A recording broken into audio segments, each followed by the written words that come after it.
Ad Chats with Frank Palmer, the marketing, media, and communications talk show.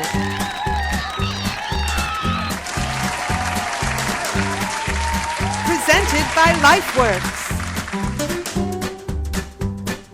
Thank you to all our sponsors. Well, I'd like to thank you very much for agreeing to do this interview today. It'll be about 45 minutes. And also thank you for your kind donation to nabs. Nabs in our industry is our industry charity. And of course, like every other industry, we're actually going through issues just like everybody else. And I appreciate your donation. I also know that you're probably the best person that I can talk to that can fully understand the changes in almost every industry, marketing, advertising, and the trends that are taking place. And just as I said, how much our business or my business has changed since I've been in it over the years.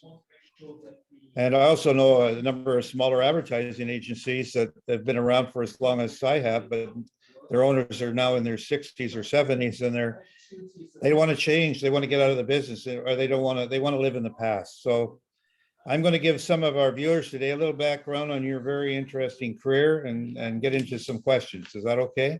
Yeah, that's great, Frank. Well, maybe I should call you Dr. Angus Reid. You were born in Regina, Saskatchewan in December of 1947.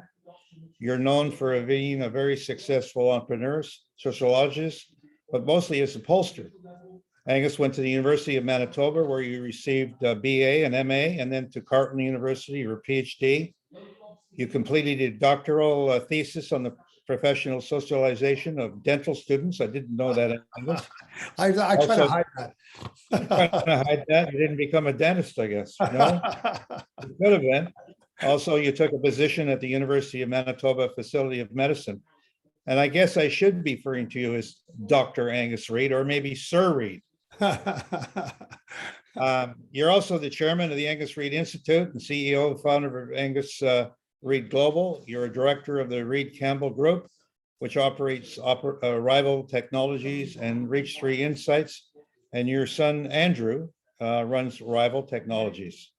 You've written numerous columns on economic, social, and political issues, as well as the bestseller book called Shakedown. Remember, you gave me a copy of that one, and how the economy is changing our lives. And we will be asking you today lots of questions about the changing business and political world.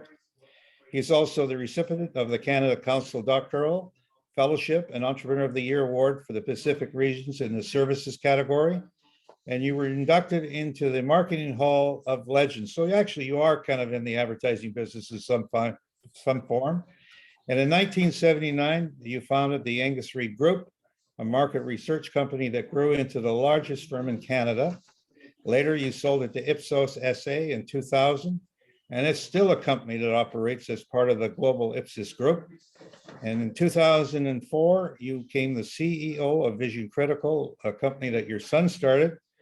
Shortly after, Angus, you created the Angus Reid Strategies, which integrated with Vision Critical, and became chairman in 2011. And in 2014, you retired for a little while from Vision Critical to found the Angus Reid Institute. And in 2019, you returned from retirement again to launch the Angus Reid Global. So I'm going to stop now, Angus. Otherwise, this whole interview will be about all of the accolades that you've done over the years and getting to some questions. So the first question I have, we've known each other probably for 40 plus years. Mm-hmm. Yeah, for a long time. Do you remember where we first met?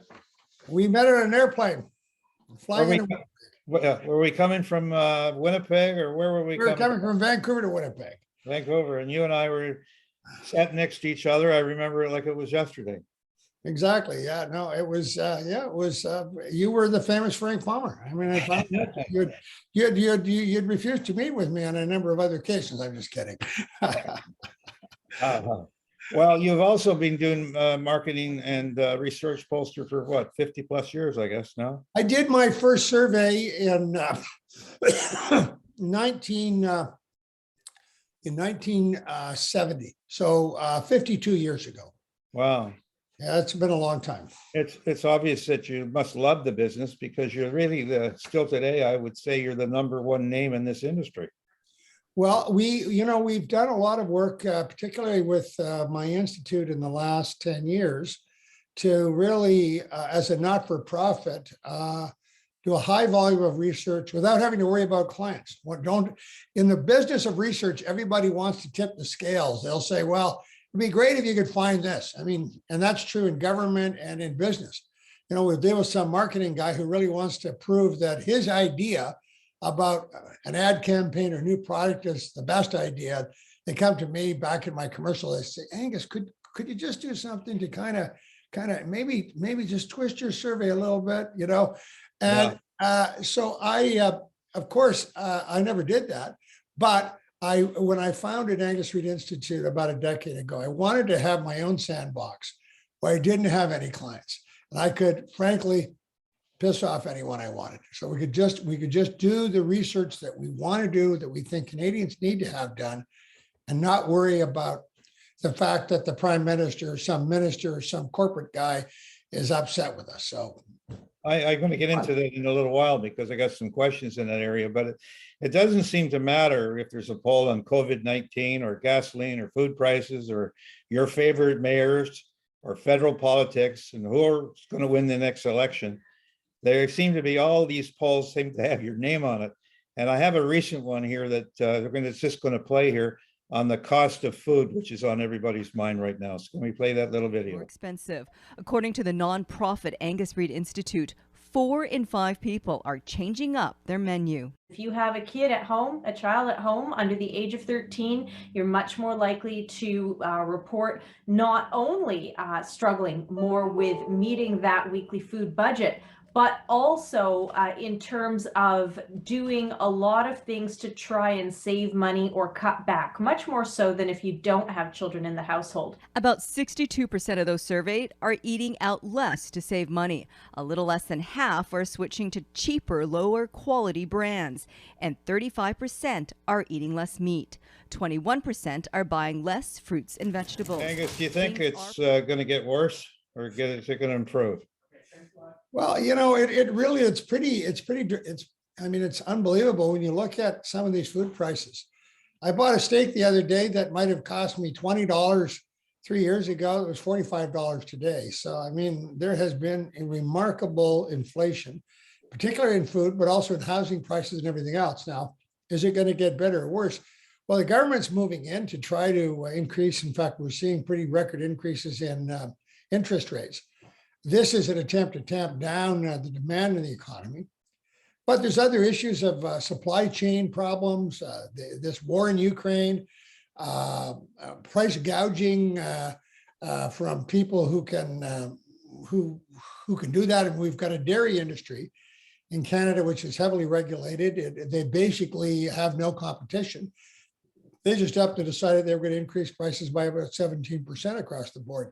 So I think we put all this together, it does create this huge bind we're working into. And I think one of the pieces of evidence of that is the shortage of workers. Now, why is there a shortage of workers? A lot of people can't live in some of the major cities in Canada, including places like Vancouver. The cost of housing is too much. So people are moving into other communities, smaller communities with less housing costs. They're changing how they consume things. And so whether this is going to be a long-term trend or not, I don't know. But certainly all of the signs are not very positive in terms of a likelihood of just returning to the world that we knew 3 or 4 years ago. I actually saw a clip yesterday where this gentleman who owned a very large franchise in the steak and he was actually apologizing to almost to his customers to say the cost of food has gone up, the steaks are gone up, that he has, and the service isn't all that great. So he's apologizing because he said, my waiters have to serve more tables than they did before instead of 2. So instead of serving 3 or 4, and the service isn't as good. And he's apologizing for all of that, which is kind of unique for someone to say that.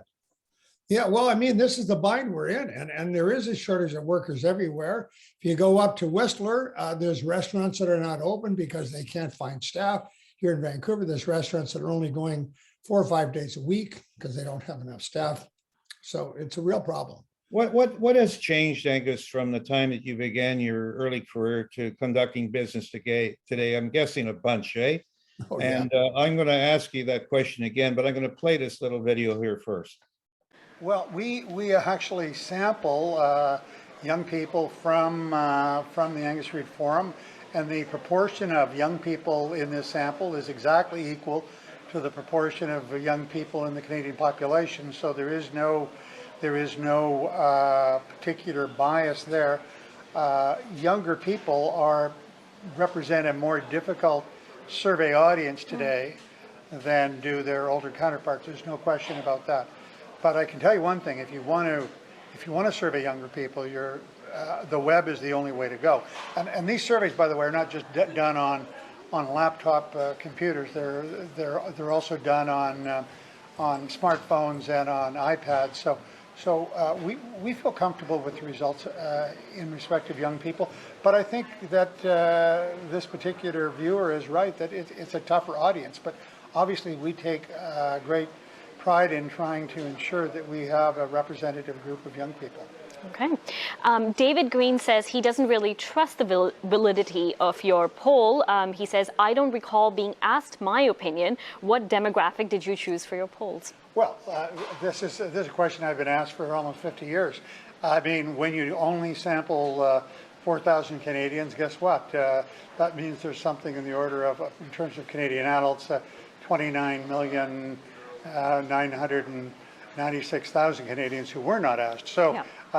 Look, the key of sample research is to be able to stir the pot in such a way that you can take a very small teaspoon and know it's in the pot. And so this is a survey in which we use our techniques to invite people to do the survey. That's what makes it an objective and accurate survey. I mean, there's been a lot of talk right now in the U.S. election about opinion polls and Donald Trump. Well, those are opinion polls where you're invited to go, everyone is invited to go to a website and fill out a poll. We don't do it that way. Those are completely unscientific, even though they can get large numbers of responses, completely unscientific polls. And I'm wondering what age group was asking some of those questions, probably some of the younger ones. Yeah, well, I think the whole issue of younger people, you talk about what's changed in the last 50 years, actually really what's changed in the last 20 years, has been the fact that younger people are not turned into media the way that our generation was. I mean, if you look at media,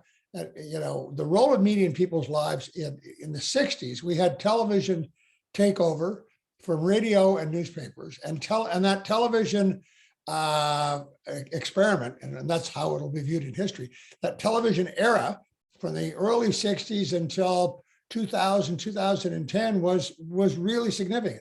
Not only did it provide advertisers and marketers with an audience that was, as Marshall McLuhan said, emotionally connected with this medium, which allowed for a tremendous connection with brands. It's a medium that really worked well, as you know, Frank, because you were one of the pioneers, to really connect people in a very visceral way.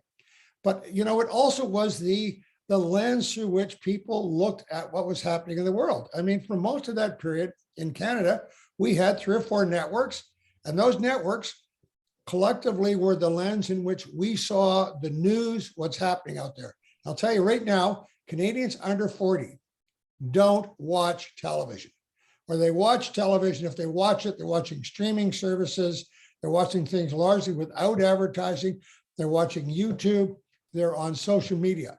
And we have done at the Institute some significant studies looking particularly at media habits of Gen Z, who are now in sort of up to age 25. This generation doesn't even watch the news, rarely watch television news, never buys a newspaper, never buys a magazine. So we have a whole generation which is changing in the way in which they interact with the community. And so we've moved from 3 or 4 lenses to this unbelievably pixelated world of social media and TikTok and Facebook and all the usual suspects. There's Elon Musk now buying Twitter. Maybe that'll be good or bad, who knows? But so the number of choices is almost infinite.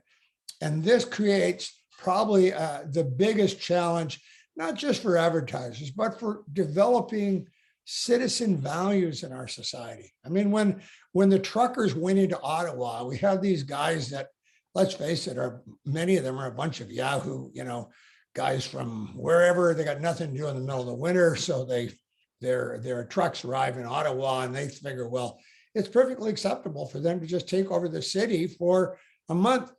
Most of those people just communicate with themselves. I mean, they're looking at mirrors that reflect their own views and values, and don't realize how angry the rest of the country is about this kind of disruption. So we are living in a very different world, which has major challenges in terms of arriving at a consensus on issues, major challenges for brands to really project their uniqueness and to connect with their consumers. So it really is a different world. Is it a world where it's impossible? No, it's just a whole set of really new challenges. And you're right, some of the old men and women who were part of that television era may not find they can adapt, so they're going to move on. But there's new generations that are moving in trying to figure out how to solve this problem. I think you're right. I mean, just ourselves now, since COVID, trying to get people back into the office. Yeah. And some want to come in, some don't want to come in. And then it's trying to find that happy part for all of them. And if you have to force them to come in, they can say, well, I'll find another job. Well, we did a survey actually where we found that somewhere around 20 to 25% of Canadians say, look, if I'm forced to go back to work, I'll find a different job. And you know what? We're in an era where there are more jobs than there are applicants. So it is really that. And now, how long this lasts, I don't know, but the teeter-totter has moved in the direction of employees as opposed to employers. Yeah. Again, how long that lasts. I'm finding that out. I said, there's so many different sectors that we have done advertising for in the past. And I'm kind of like, who's next to go out of business? Who's the next blockbuster? And even in our own history, you probably know Roy Osing, who's written a number of books, right. Be Different or Be Dead. And he had a very good line in his book or his new book that's coming out. It said, what is your only? And it hit me that way to say, what is it you can do that only you can do and others can't? Because there's too many industries that do the same. Right. And you want to feel very special or important when you go to, or what is your special sauce? I have a short video here where you tell the interviewer the freedom to do research polls with freedom of not upsetting your clients. So let's just play that little video. Angus Reid, with his years of public opinion research, knows more about politics than probably any living politician. He's seen the trends, he's seen the numbers, he's talked to the people, he knows it all.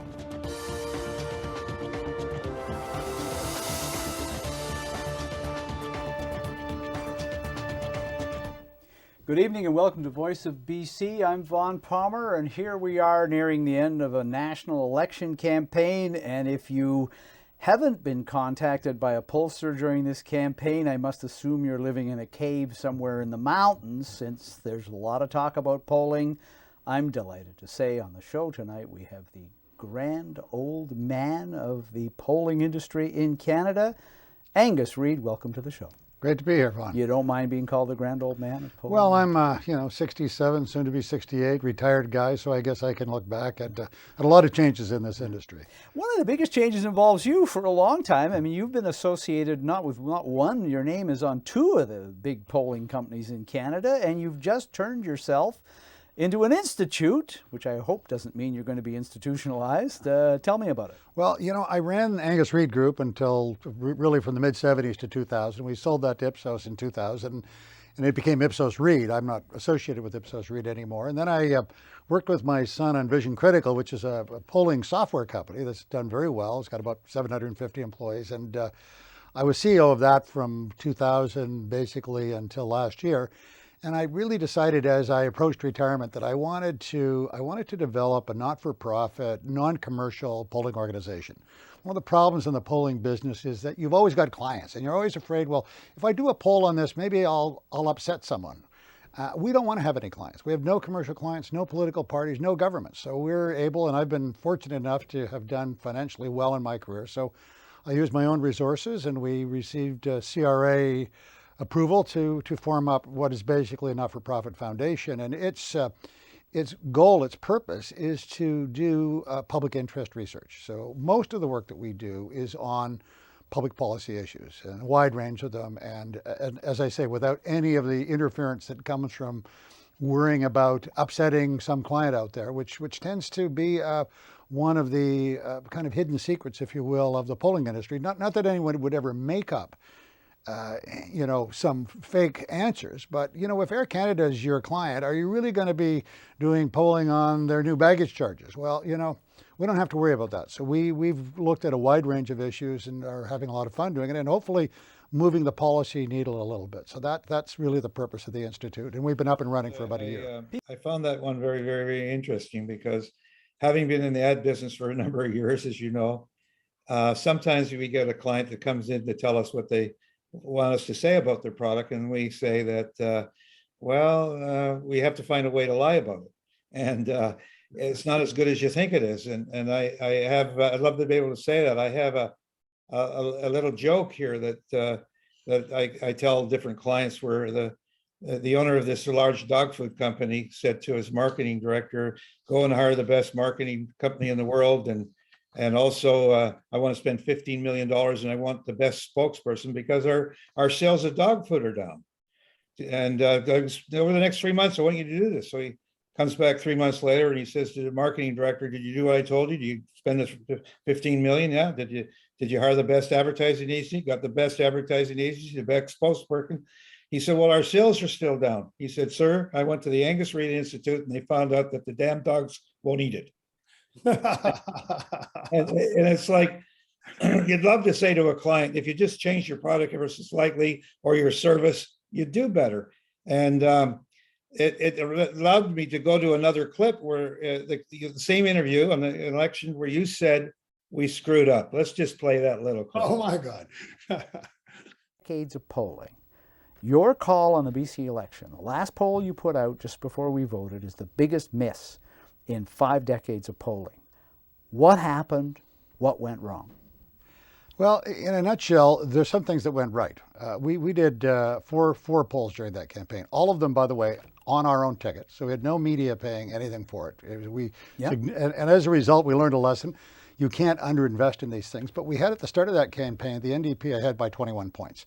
At the midpoint, they were ahead by 14 points. Late in the campaign, it had dropped to only 7 points. The real miss was the final campaign where we had them, where we had the NDP leading by 9 points, and that really was the rogue poll. 5.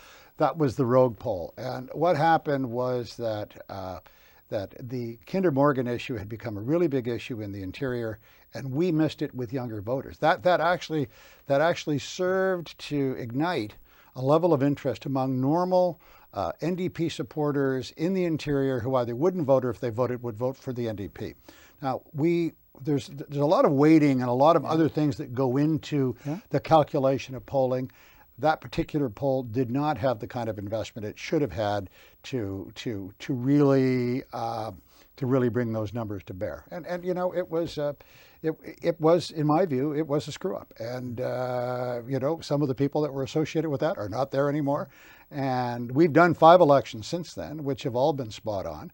The thing which is, problematic about being a public pollster is that you do all of these polls. We've done over 40 since I started doing online polling in 2007, over 40. One big miss, which was BC. And everyone wants to talk about BC. Yeah. The New York Times said we were the 3rd closest in the last U.S. election campaign. We were the closest in the last 2 federal campaigns, the closest in the BC campaign before this. But this is a business in which there is no commentary associated with the victory of pollsters and great scourging when you're wrong. And it's interesting. It's led Gallup earlier today to announce that they're actually not going to be in the business anymore. So they're not going to do the big Gallup organization in the States. You're right. Very reporting historic. Today saying they are not going to do horse race polls in the United States elections anymore. You and I know that I'm the guy that calls you on just about every election to say, where's it going? And I've never seen you ever be wrong. And whether it's Canadian or US. So I thought that was quite interesting. Well, that BC election was under-resourced.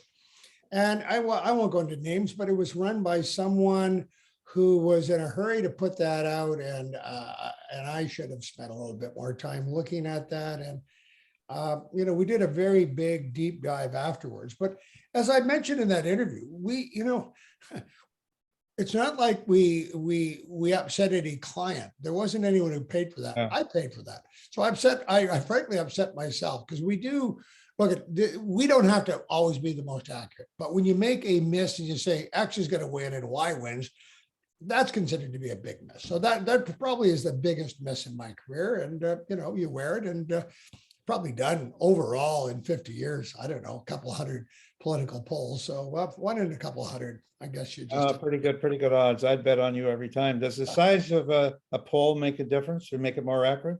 The size helps clearly, but look, today it's much more difficult to do polling. First of all, telephone polling, which is really where I cut my teeth back in the 70s and 80s. In those days, people would call in. I'd be doing a radio talk show, and people would call in on the talk show and say, "Hey, how come no one calls me? I want to be called." You know, polling was kind of new. Now it's like I'm going to put a device on my phone which will block any pollster who calls me. So you know, so the business has changed a lot. So getting the cooperation of a member of the public to participate in a survey or poll is much more difficult. Requires a lot more technology and a lot more thinking than it did when I first started. Secondly, in terms of sample size, it's not so much the size of the sample, it's getting the right groups in the sample. Here, I'll give you a quick stat. Women over 55 are 6 times more likely to agree to do a poll than men under 30. And so, you know, you really have to adjust your methods to make sure that you've got a very balanced picture of the population. And, you know, we put a lot of money and a lot of effort and thinking into how to do that. Well, I have a little video here I'm going to play again. Play the video. About 4,000. How was this regionally divided up, and is that a small sample size? Actually, it's a big sample. I mean, a typical national sample is around 1,500. But as we sat down with the CBC on this partnership project, and I should stress that Angus Reid Institute is a not-for-profit, non-commercial organization. I set this up 2 years ago, having had a whole career of running for-profit commercial enterprises in the polling space, and I really wanted to have something here which didn't rely on any commercial revenue. We are a foundation, so I sort of throw that out only because we really have no axe to grind on one side or the other of any of these issues, and really trying to find out where the center of gravity is in Canadian public opinion. But when we sat down with the CBC a few months ago and began working on this project, this partnership, we decided we needed a larger than normal sample, normal being around 1,500, because we wanted big sample sizes in British Columbia, Alberta, Quebec, the Maritimes, etc. We also wanted big city samples. We wanted to be able to look at what do people in Metro Vancouver, Metro Toronto, Winnipeg, Montreal, etc. feel about some of these issues. So it's actually a much larger sample size, and one that allows us to dig deep in some areas that conventional sample sizes don't allow you to do. And what was the margin of error on the results that you found? Margin of error is always an interesting question, because this used a panel of about 140,000 Canadians called Angus Reid Forum to collect the data. So the people who are part of that forum are then randomly chosen from that to be representative of the Canadian population. So technically, the margin of error application for this kind of online survey is not a complete fit. But if it were a survey done by telephone, the margin of error would be around plus or minus 2%. There's a whole can of worms we could go into on how survey technology has changed as the use of the telephone has declined rapidly for a whole bunch of reasons, and online has become a much better way of conducting research. I should really stress that this by using an online panel, this wasn't the same as just having a website that people go to and choose whether they want to answer the questions or not. So there is a lot of science that goes into this, but it's quite different. Very interesting. I know that we talked about this a little earlier about Canadians are willing to quit sometimes. One of the latest ones I heard was that we were being interviewed for a new role in the agency, and the comments between the new person to join said, well, I'll come in 3 days a week. And the employer said, well, we'd like you to have 4 days a week. And he said, why? He said, well, I have a new pet dog, and I would like to take care of the dog at home. And they said, well, you had to be here 4 days a week. And she said, no, I'll find another job. And so it said, in fact, one of the polls said nearly 50% who prefer to work at home will be forced to quit. And I think this is going to change. Sachi Curry, your president of the Angus Reid Institute, said employers have their priorities and workers have their priorities. And this gap is huge between the two. She said, it's a wake-up call. I know you touched on that before, but I really worry about that, because I find that the synergy you have in an office, you lose when you have people working from Zoom. Yeah, no, there's no question about that. But, on the other hand, the reality is that, places, particularly like the big metro areas, Metro Vancouver, really confront a lot of staff, particularly younger middle-aged staff with families, with big problems. At our company, at Angus Reid Forum here in Vancouver, we started, if you looked 4 years ago, we had 30 people all in Vancouver. Now we have 10 people in Vancouver. We got people working in Kelowna. People have moved to Nanaimo. People have moved up to Squamish, Whistler, and they're making these moves in order to be able to, get a proper standard of living. They can't afford. They don't want to commute for an hour from down the valley to downtown Vancouver. They can't afford to buy or rent a place in downtown Vancouver. So it really is. I mean, you kind of have to go with the flow, Frank, or you're going to find yourself on the wrong side of things. We are so short in my technology company of engineering staff that we're now using engineers in Brazil and India, because Amazon and Microsoft and others have come here into Vancouver. And the software engineer that we were paying 140 grand a year to, Amazon saying, well, why don't you come over to us for 250? So, I mean, look, we're looking at how do you adapt and survive in this very different labor market. And my colleague Sachi Curl is absolutely right. There's this big gap, and when it's going to end and how it's going to end, no one knows. Well, I'm going to switch gears just a little bit, Angus, and talk about how much you've actually given to various charities. You founded the Institute, the Angus Reid Institute.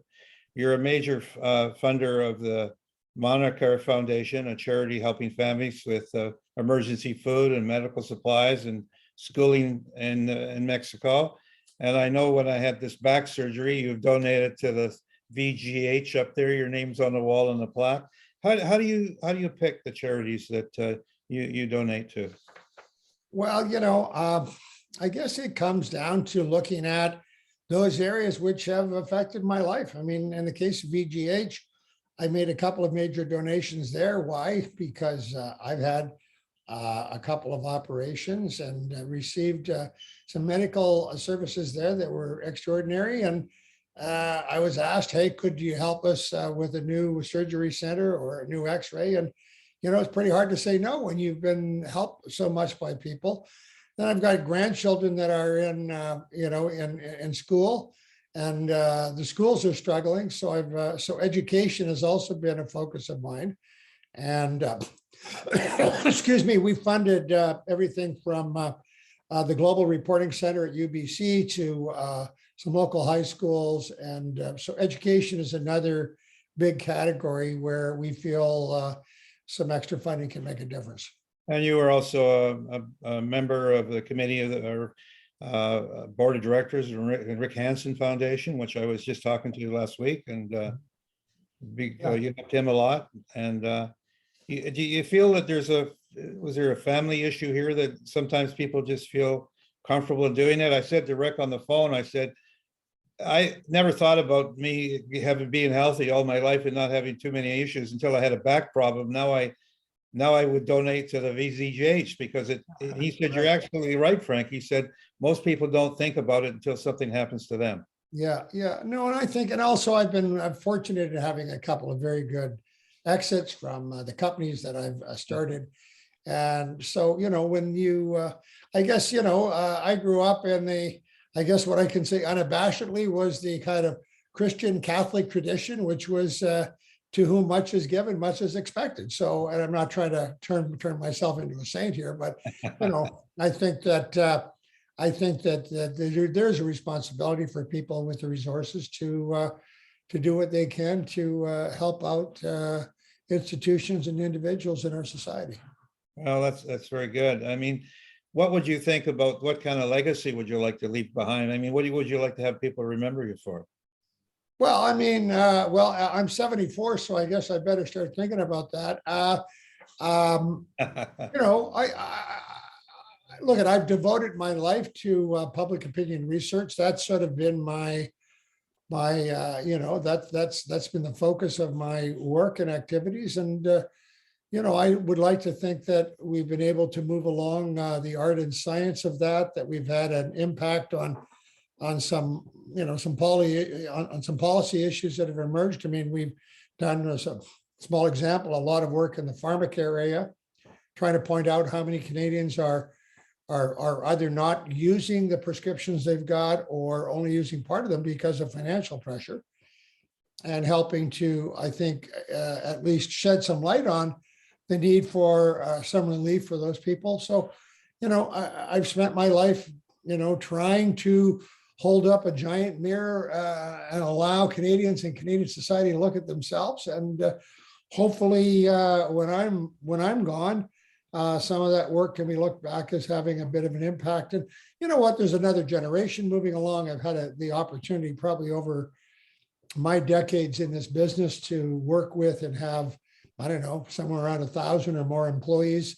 You look at some of those people and their careers moving forward. You look at your kids and your grandkids, and you say, at the end of the day, you want some form of continuity.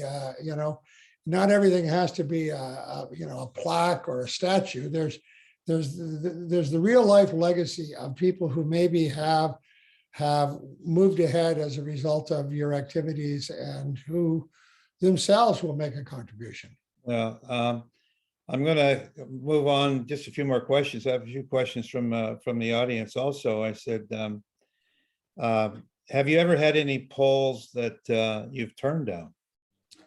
Oh yeah, sure, yeah, lots. I mean, it's hard. I don't keep a list of them. I mean, probably the most famous we had a request years ago. You may remember this guy who was the Marishi, and he was sort of into people levitating. He wanted to do a poll on how would Canadians feel about going to their local stadium where he would get everyone levitating. We said, well, that's really a bunch of nonsense. We're not going to do that. There's a lot of push polls that people have done over the years. People want to prove a certain point. They want to convince the government of something. I mean, people in some somewhat sketchy areas like casinos will say, we want to show that Canadians love casinos. Well, they actually don't love casinos. There's a lot of Canadians that think that people are harmed by casinos. Sure, we have to show a lot of judgment. And at the Institute, of course, we don't have any clients, so we don't have to worry about that. I mean, we get the odd crackpot that calls and wants to do something that's really off the wall, and the answer is no. So, I don't mean to seem particularly righteous or virtuous, but I've had people in the development industry that have wanted to prove that the citizens in a particular area of Vancouver really want a new development. Well, guess what? Our polling that we put out just a few weeks ago shows that most Canadians hate the development industry, hate developers. Like we're not going to pretend that that's not the case. So, well, Angus, as I said, I've known you for a long time, and you seem to be one that's never going to retire. And if you do retire, you're going to come out of retirement and start something all over again. And I think you're just as excited today as you've ever been. Do you think this business is going to be somewhat replaced by machines at some point in time? Not really. I think that the art of asking questions is never going to change. I'll give you a story. I mean, which sort of exemplifies this point, and it's from the 18th century where there were these monks that were at this monastery. And one of them was chastising the other guy about the fact he was smoking a lot. And so they thought they'd write the Pope. Well, the first guy wrote the Pope and said, is it okay if I smoke when I pray? And the Pope got back and said, no, prayer is very sacred and smoking is a dirty habit. The other guy, being a Jesuit, writes in and says, is it okay if I pray when I smoke? And he came back, well, there's no time you shouldn't pray. So, I mean, I use that as just evidence of the fact that there's an art to polling. It's not just a machine business. Trying to figure out how to ask a question and how to ask it fairly, it takes a lot of thought. I don't think that's going to be replaced by machines.